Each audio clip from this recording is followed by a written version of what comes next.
If you've been thinking about leaving your 9 to 5 for something you're more passionate about, that's great, it's awesome, and you've probably been reading a lot of blogs or articles and they highlight the really positive things of leaving that 9 to 5 for something you're more passionate about. I think that's awesome and that you should pursue it, but before you do, there are some financial things that you should do or at least consider before making that final jump. Once you go all in on that side hustle, you're going to really want to focus on improving your product or your service or whatever you're offering, and that's a lot more difficult to do when you're worried about having to keep the lights on. So as passionate as you may be about your side hustle, passion doesn't pay any bills, and so you really want to consider these financial things. This video isn't to scare you, it's just to give you a heads up on some things you can expect. The first thing you need to do is make sure it's not going to cost you a lot of money to leave your 9 to 5, and I'm not talking about a pay cut here. 3 big examples of this are relocation, so like if your employer paid for you to relocate, a 401k match, and a higher education. If your employer paid for your relocation, it's possible that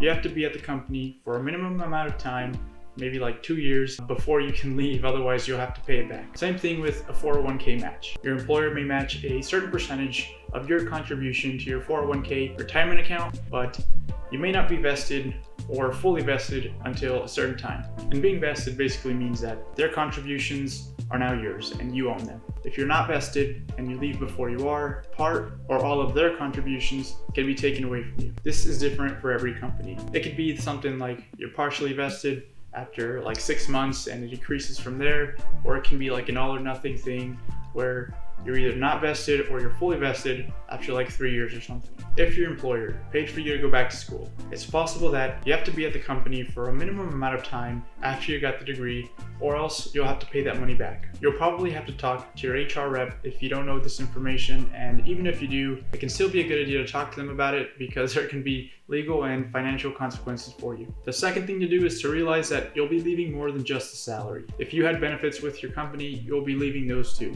Things like your 401k match, health and dental insurance, getting your school paid for, possibly a cheaper gym, and any other perks you will be leaving when you leave the company. This may or may not be a deal breaker, but it's something that you should at least be aware of. The third thing you need to do, and this one is really important, and it's to make sure that you have enough money to take either a pay cut or to make no money at all for a long time. I know that sentence by itself isn't really helpful. It leaves you wondering how much is a long time and how much money is enough money, but it really depends, so I don't have that answer for you. You need to have enough money saved to cover both your expenses and then business expenses. This is my personal opinion, but if you're not making any sort of money on your side hustle, then you should really not leave your 9 to 5 until you've got some sort of steady income coming from that side hustle. Again, I want to remind you that passion doesn't pay bills. If you have no idea how much money you need, a good place to start is by going through your bank statements and tracking all of your spending for the month. The more months you do this for, the better idea you'll have how much you actually spend. I can't stress enough the importance of